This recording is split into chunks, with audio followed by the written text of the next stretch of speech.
jagged blade.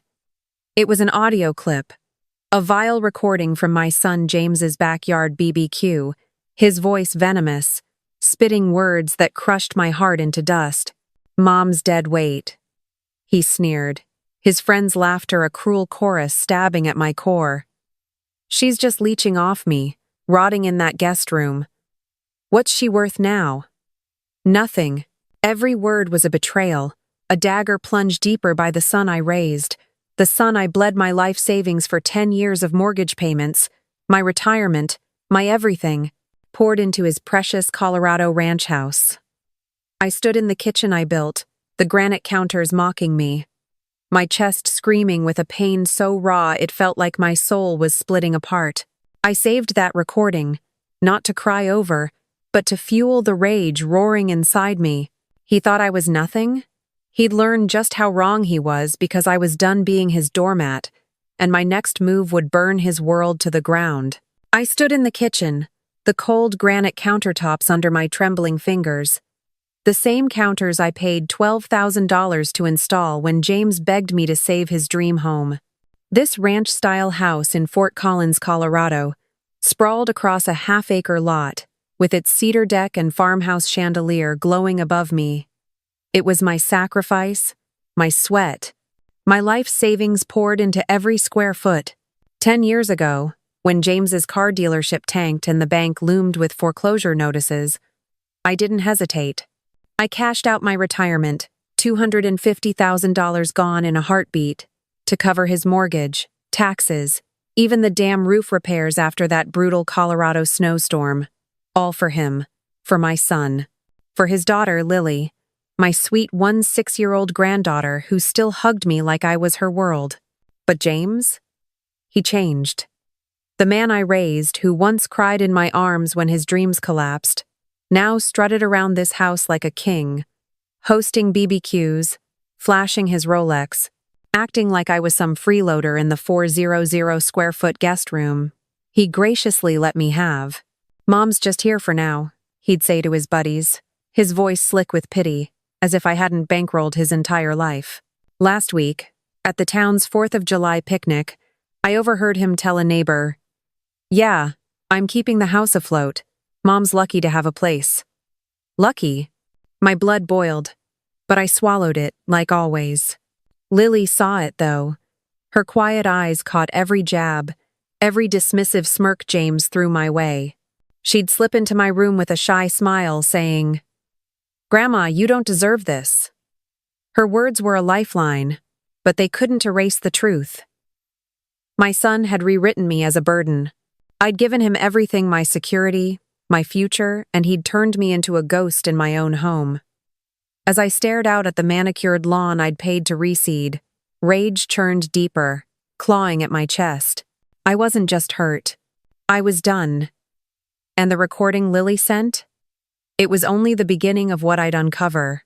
The late afternoon sun cast long shadows across the half-acre backyard of the Fort Collins ranch house, glinting off the cedar deck I'd shelled out $8,000 to restore after James let it crumble under a Colorado blizzard.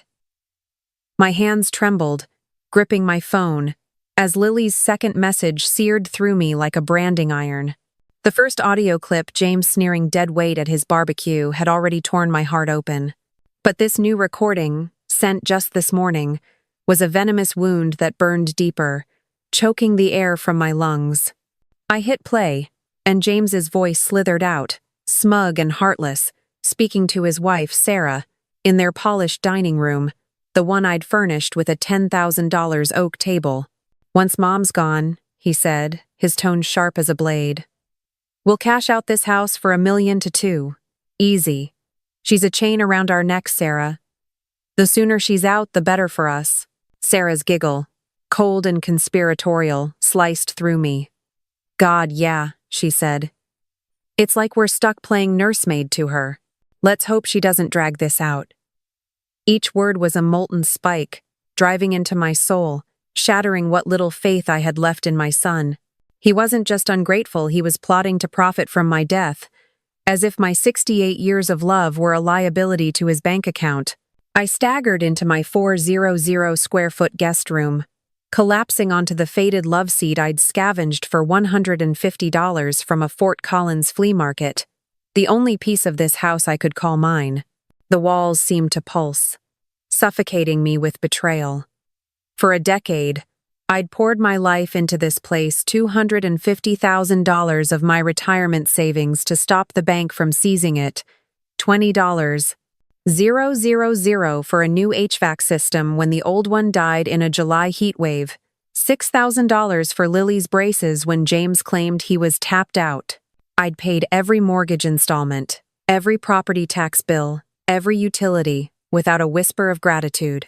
I saw James's face, 10 years back, crumpled with desperation after his car dealership crashed, pleading, "Mom, I can't let Lily lose her home.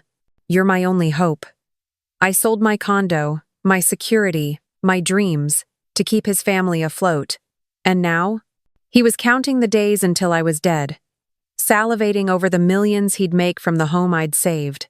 My tears fell, hot and bitter, not from sorrow but from a fury so raw it felt like my ribs would crack. Every memory flashed like a wound: his smirks at neighborhood block parties, his casual lies to friends. "I'm covering Mom's expenses."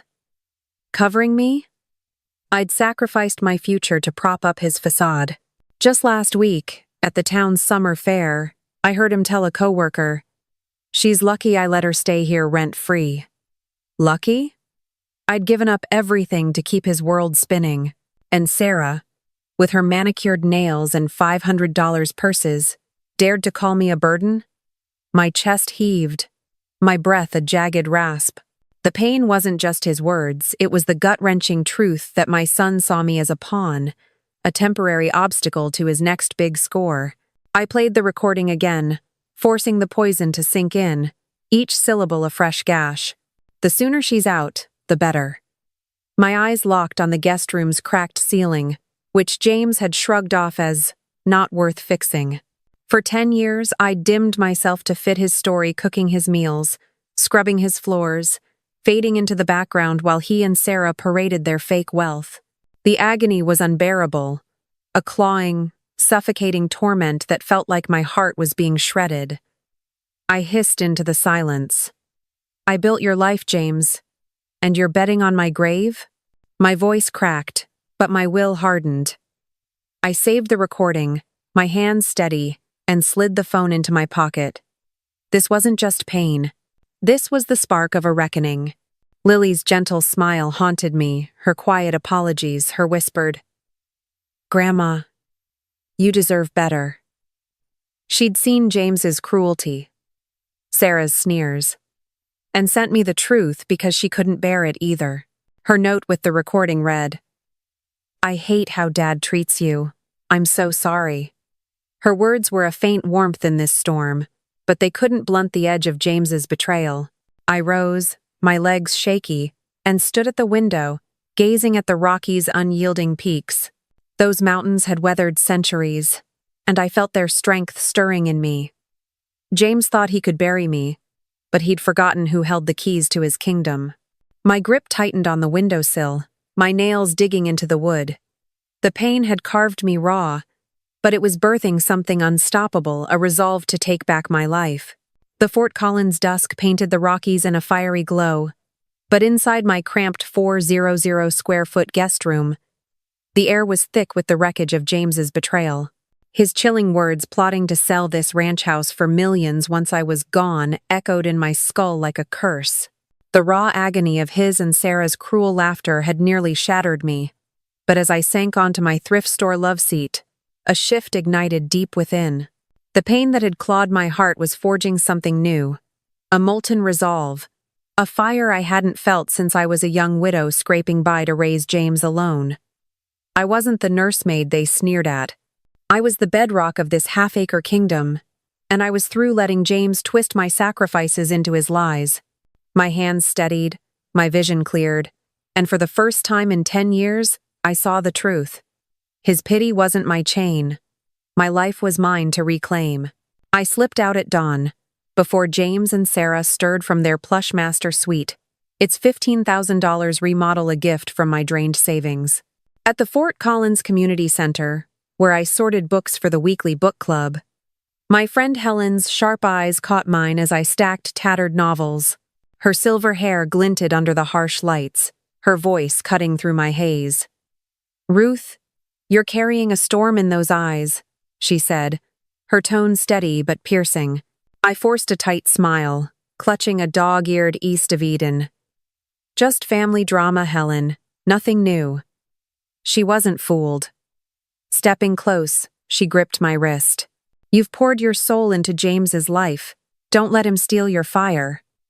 Her words landed like lightning, echoing Lily's quiet pleas, and cracked open a truth I'd buried. I'd spent a decade fading into James's shadow, but Helen saw the woman I'd been, a small-town accountant who'd rebuilt her life after loss. "You're tougher than he knows," she said, her gaze fierce. "Make him remember." My throat tightened, but I nodded.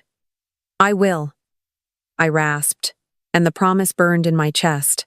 In my guest room, I dragged a heavy metal box from under the bed. Its cold steel a reminder of the independence I'd surrendered. Inside were mortgage statements, utility receipts, and tax records, proof of the lifeblood I'd given this house to shield James from ruin. My fingers lingered on a 2018 invoice for a $12,000 water heater replacement, a bitter echo of his desperate, "Mom, we can't lose this place." I'd never counted the cost before, but now I needed armor against his deception. My old laptop hummed to life, its screen casting a glow on my face as I checked my accounts. A hidden $50,000 savings account, unknown to James, and a 5-acre Wyoming plot from my father's estate were my lifelines. These were my escape, my defiance. I drove to Thomas Bennett's law office, a squat brick building on College Avenue, its air thick with the scent of old books and resolve. Thomas, his gray suit crisp, met my gaze with quiet understanding. "Ruth, you sounded like a woman on a mission," he said, pen poised over a legal pad. I leaned forward, my voice low, unyielding. "I want my assets locked down, Thomas. Savings, land, insurance, everything in a trust. James gets zero." His eyebrows flicked up, but he stayed composed. "Big move. What's driving this?" My eyes blazed. "He's banking on my death to cash out. I'm done funding his lies."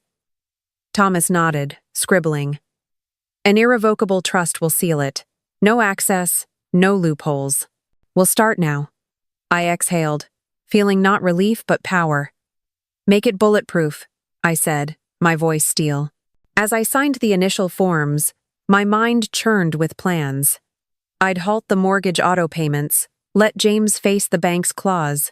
I'd find a cozy apartment in Old Town, where I could breathe free, maybe sip coffee by the Poudre River. Lily's note, "Grandma, you deserve better," flickered in my thoughts, her loyalty a beacon in this darkness. This wasn't just for me, it was for her, to show her what a woman's strength could do. Back home, I stashed the metal box, my pulse racing with a fierce thrill. James was at his dealership, likely bragging about his self-made life. Blind to the ground shifting beneath him. Sarah was probably buying another $400 blouse, oblivious to my rebellion. The Rockies stood tall outside, unmoved by storms, and their strength pulsed in my veins. I wasn't the broken widow James mocked. I was Ruth, the woman who'd built his world, and I'd dismantle his illusions, piece by piece. The dining room of the Fort Collins ranch house glowed under the $3,000 farmhouse chandelier I'd bought to replace James's flickering fluorescent nightmare, but the warmth was a lie. The polished oak table, another $10,000 of my sacrifice, stretched between us as we sat for a rare family dinner. Me, James, Sarah, and Lily. The air crackled with tension, my pulse hammering from the plans I'd set in motion with Thomas Bennett. James, oblivious, carved into his steak, his Rolex glinting as he planned Sarah's lavish birthday bash. "Mom, we're hosting 30 people Saturday," he said, his voice smug, barely glancing my way. "It's a big deal, so just stay in your room, okay?" We need the house looking perfect. His casual dismissal, as if I were a dusty relic to be tucked away, lit a fuse in my chest. I set my fork down, my hands steady, my voice a low burn. No, James, I won't hide. The room froze. Sarah's wineglass paused mid-air. Lily's eyes widened, and James's smirk faltered. What? He snapped, his tone sharp with irritation. I leaned forward, my gaze locking onto his. I heard you, James. Deadweight. That's what you called me at your barbecue. My voice trembled with fury, but I held it tight, like a blade. And I heard you and Sarah plotting to sell this house for millions once I'm out of the picture. Sarah gasped, her face paling, but James laughed, a brittle, defensive sound. Mom, you're overreacting. It was a joke, just talk. I slid my phone across the table, the screen glowing with Lily's recordings. Play it, I said, my voice ice cold. Let's hear your joke. His fingers hesitated, then tapped the screen. His own voice filled the room smug, cruel. She's a chain around our necks. The sooner she's out, the better. Sarah's giggle followed, damning them both. James's jaw clenched, his eyes darting to Sarah, who stammered, Ruth, you're taking it out of context. Context? I spat, my voice rising, a decade of swallowed rage breaking free. I poured my life into this house, every mortgage payment, every tax bill, every repair to keep your world from collapsing. And you call me a burden? You plan my death for profit? Lily's hand reached for mine under the table, her touch a quiet anchor, but my eyes never left James. He leaned back, crossing his arms, his face a mask of defiance. You wanted to help, Mom. Don't act like I forced you. I've been carrying you, letting you live here rent-free. The lie was a slap, and my blood boiled. Carrying me? I stood, my chair scraping the hardwood floor. I sold my condo, my future, to save this house when your dealership crashed. I paid $12,000 for that water heater, $15,000 for your bedroom remodel, and you dare say you're carrying me? My voice shook, not with tears, but with a fire that burned hotter than his betrayal. Sarah tried to intervene, her voice syrupy. Ruth, let's calm down. We're grateful, really. I cut her off, my eyes blazing. Grateful? You laughed while planning to cash in on my grave. I turned back to James, my words a hammer. I stopped the mortgage payments, James. This house is yours to carry now. Good luck. His face drained of color, his mouth opening, but no words came. Lily squeezed my hand, her eyes shining with pride. But James exploded. You can't do this. You'll ruin us. I stepped closer, my voice low, lethal. You ruined us, James. You forgot who built this life. I turned, walking toward my guest room, the weight of their stunned silence trailing me. Sarah's whispered, James, fix this. Faded as I shut the door. In the quiet of my 400 square foot sanctuary, my heart pounded, not with fear, but with triumph. I'd faced him, stripped his lies bare, and reclaimed my voice. The recordings, my proof, sat safely on my phone, a weapon forged from his cruelty. Lily's loyalty, her quiet strength, reminded me why I fought not just for me, but for her. James thought he could control me, hide me away like a shameful secret, but I was done playing his game. The Rockies loomed outside my window, their peaks sharp against the twilight, and I felt their unyielding power in my core. This was just the beginning. I'd signed the papers with Thomas, locked my assets away, and now I'd let James face the consequences of his greed. He'd feel the weight of this house, and I'd be free. The Fort Collins morning was crisp, the Rockies standing like silent sentinels as I drove away from the ranch house that no longer felt like mine. James's betrayal, his sneering dead weight at the BBQ, his chilling plan with Sarah to sell this home for millions once I was gone, had ignited a fire in me that no apology could douse. The confrontation at dinner had cracked his facade, but now I was ready to shatter it. My heart pounded, not with fear, but with the fierce thrill of reclaiming my life. I'd spent a decade funding James' lies, but today, I'd cut the final cord. At Thomas Bennett's law office, I sat across his polished desk, the air thick with the scent of ink and resolve. "It's done, Ruth," Thomas said, sliding a stack of papers toward me, his voice steady as his gray eyes met mine. "The irrevocable trust is active. Your $50,000 savings, the Wyoming land, your insurance, everything's locked. James has no claim." I signed each page, my pen steady, my jaw set. "Good," I said, my voice a low growl. "He's done profiting off me." Thomas leaned back, his pen tapping the desk. "You're moving fast. Anything else?" I met his gaze, my eyes blazing. "I'm moving out. I found a 600 square foot apartment in Old Town. Lease starts next week. I want it in my name. No ties to James." He nodded, jotting a note. "I'll draft the paperwork." "You're sure about this?" My lips curled into a bitter smile. He called me a chain around his neck. "I'm breaking free." As I left the office, the keys to my new apartment jingled in my pocket, each clink a promise of freedom.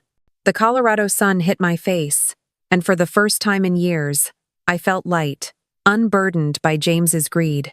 Back at the ranch house, I packed my guest room with ruthless precision, folding clothes into a single suitcase, leaving behind the $150 love seat that had been my only claim to this space. Lily knocked softly, her 6-year-old face pale but resolute. "Grandma, you're really leaving?" she whispered, her eyes searching mine.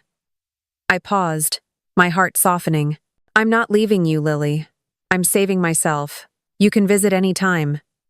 She hugged me, her voice muffled. "I hate Dad for this. You're not what he says." I squeezed her back, my voice firm. "You're why I stayed so long, sweetheart. But I'm showing you what strength looks like."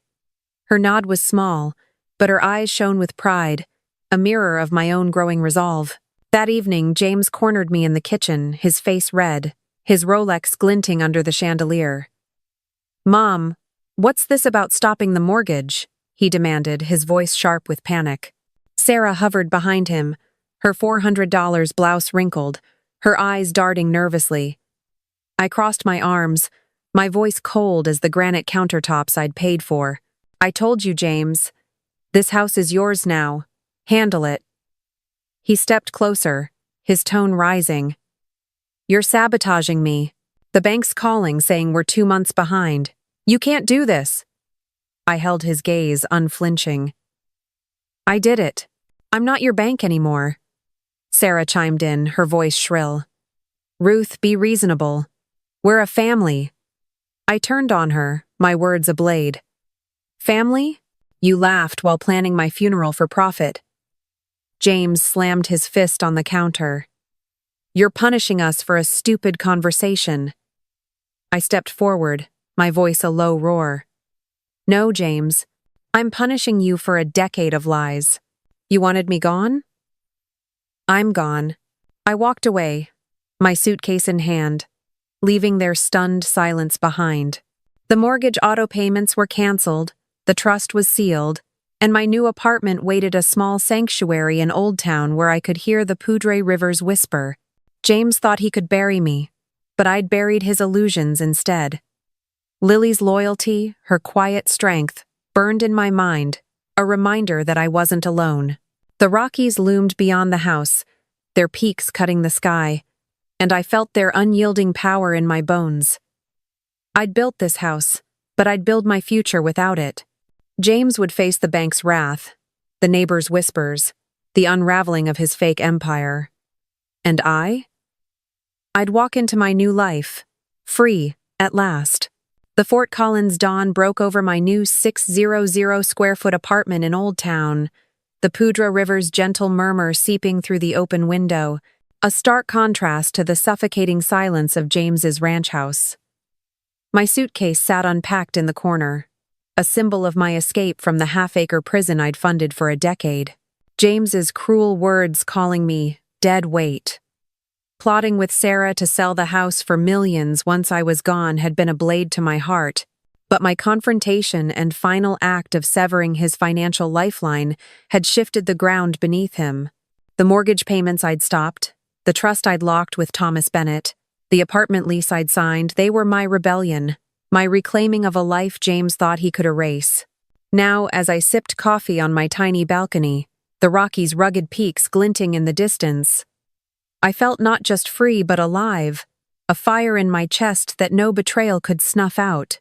Back at the ranch house, James's world was unraveling, just as I'd known it would. The bank's polite letters had turned to stern voicemails, warning of foreclosure after 2 months of missed payments. Neighbors whispered at the Fort Collins farmers market, their eyes darting as they recounted James's frantic calls to borrow cash. "He's in over his head," I overheard Mrs. Larson say at the coffee shop, her voice low. That big house, those fancy parties, turns out Ruth was footing the bill. Sarah's birthday bash, planned as a glittering showcase of their fake wealth, crumbled into a pathetic affair. Half the guests canceled, sensing the cracks in James's facade, and those who showed up left early, their smiles thin, their whispers sharp. James tried to salvage it, flashing his Rolex, but the catered trays sat untouched, the $1,200 floral arrangements wilting like his pride. He called me that night, his voice ragged, pleading. "Mom, the bank's gonna take the house. You gotta fix this." I let the call go to voicemail, my heart steady. "No, James," I whispered to the empty air. "You fix it." Sarah, ever the performer, posted desperate updates on social media, boasting about downsizing plans to mask their panic. But Fort Collins was a small town, and the truth spread like wildfire. Friends who'd once flocked to their BBQs drifted away, their invitations unanswered. James's car dealership, already limping, took another hit as whispers of his financial mess reached clients. I didn't need to see him to know the strain, his lies, his arrogance. His belief that I'd always bail him out had built a house of cards, and I'd pulled the foundation. At the community center, Helen caught me sorting donations, her eyes gleaming with approval.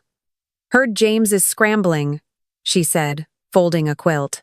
"You did what you had to, Ruth." I nodded, my voice low.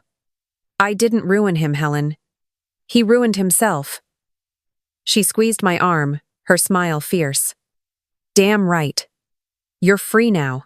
My new apartment, though small, was a sanctuary. The 10 by 10-foot living room held a second-hand couch and a coffee table I'd found for $50 at a yard sale. But every inch was mine. Lily visited that weekend, her backpack slung over one shoulder, her face softer than I'd seen in months. "Grandma, it's so peaceful here," she said, sitting cross-legged on the floor. "Dad's losing it. He's yelling at everyone." I handed her a mug of hot chocolate, my voice calm but firm. "He's learning what happens when you bite the hand that feeds you." She looked at me, her eyes wide. "You're so strong, Grandma. I want to be like you." My heart swelled, not with pain, but with purpose. Lily wasn't just my granddaughter. She was my reason to keep fighting, to show her a woman could rise from ashes.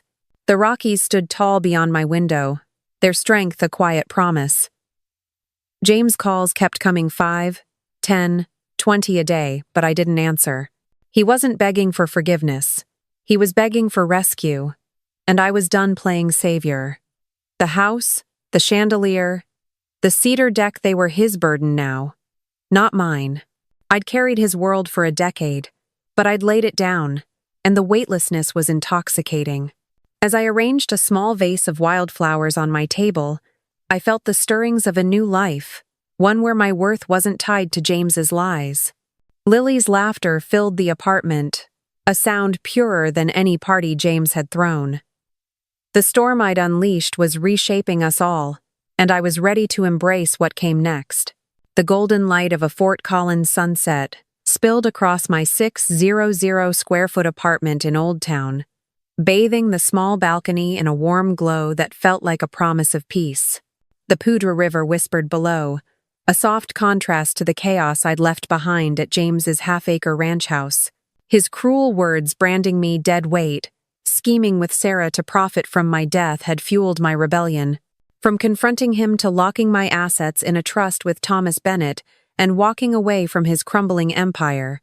The bank's threats, the neighbors' gossip, the wilted remains of Sarah's birthday bash, they were James's burdens now, not mine.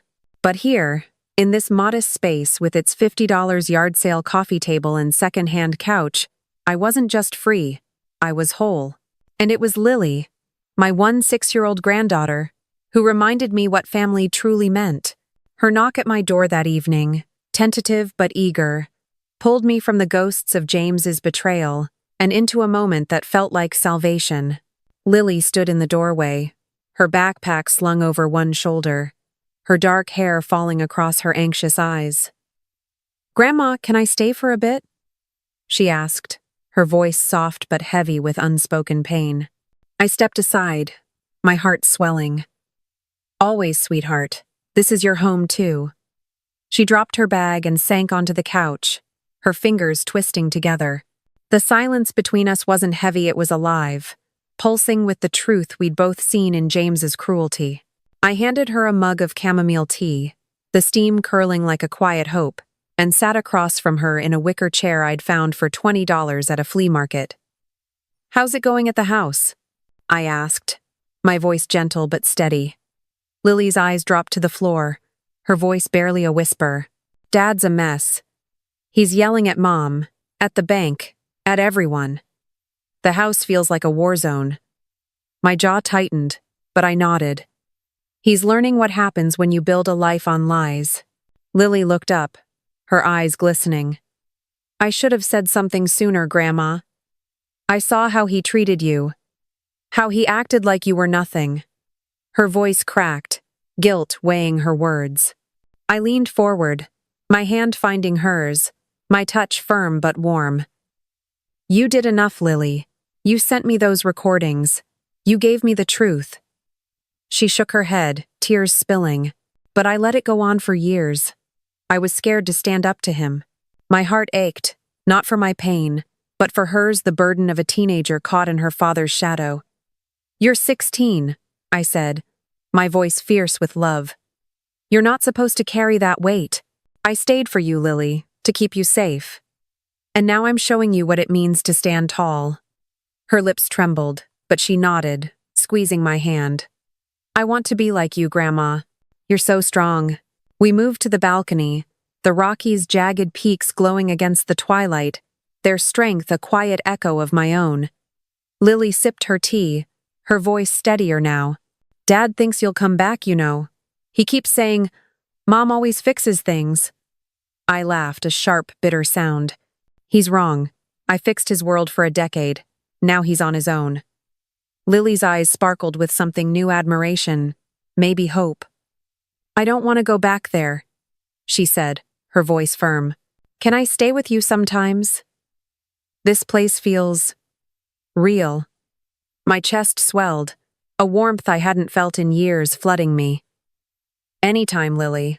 We'll make our own home, you and me."